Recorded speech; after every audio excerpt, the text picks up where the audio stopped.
मजा येऊन राहिली. बढिया, चांगलं वाटते. कोण येऊ?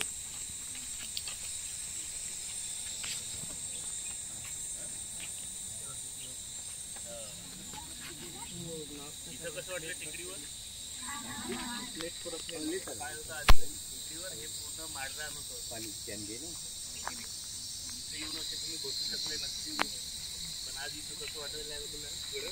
झाडं लावले, बसलेले आहे, गेट केलं, मनी लिहिल्या, त्याच्यानी बसासाठी बेंच लावले, सुंदर झोपडी केली या ठिकाणी महाराजांची कुठली. तर इथं आपण येऊन बसायला लागलो आहे की नाही. असा एक गेम खेळू आपण आणि मग आपण पुढचं घेऊया. ठीक आहे? तिथे लक्ष आहे सगळ्यांचं? तुम्ही आता नाश्ता केला ना? तर पेढे पाहिजे काय? पेढे काही आईस्क्रीम वगैरे मी आणली आहे सोबत. नाही वाया जाईल ना ते. घेऊन आपण एक एक पडताला हात समोर करा. हात समोर करा सगळ्यांनी. मी पेढा म्हटलं की तुम्ही काय म्हणायचं? खाल्ला. जे खायचं असलं तेच खायचं. खायच्या गोष्टी खायच्या, ज्या खायच्या गोष्टी नाही त्या खायच्या. चला घ्या. पेढा, आईस्क्रीम, जिलेबी, गोटे. गोटे खायचे आहे काय? हा तयार राहा बिलकुल तुम्ही.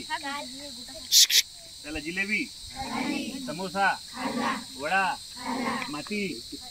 हा हुशार आहे पोरं. टाळ्या वाजवा तुमच्यासाठी.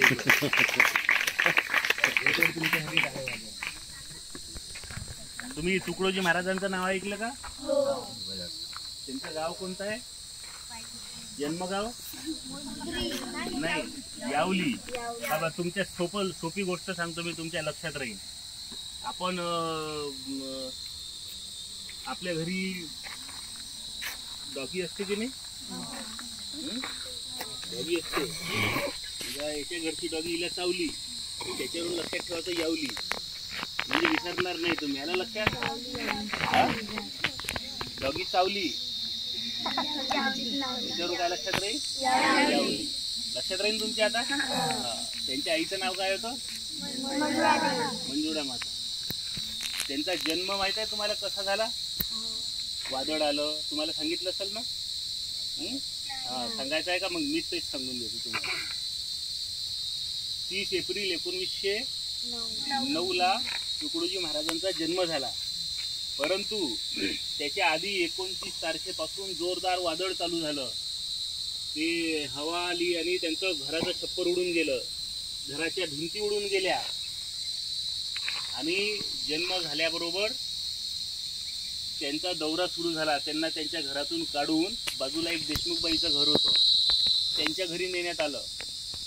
ओरांड्यात ठेवण्यात आलं बाळंतिणीला. आणि पहिल्याच दिवशी त्यांचा दौरा सुरू झाला.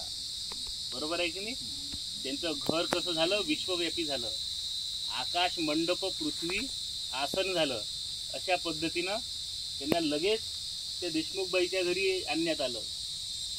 आणि असा वादळी जन्म ज्यांचा झाला, त्यांचं संपूर्ण आयुष्य जे आहे हे नंतर त्यांची जे जन्मापासून फिरणं सुरू झालं, प्रवास सुरू झाला, तो प्रवास त्यांचा शेवटपर्यंतही थांबलेला नाही.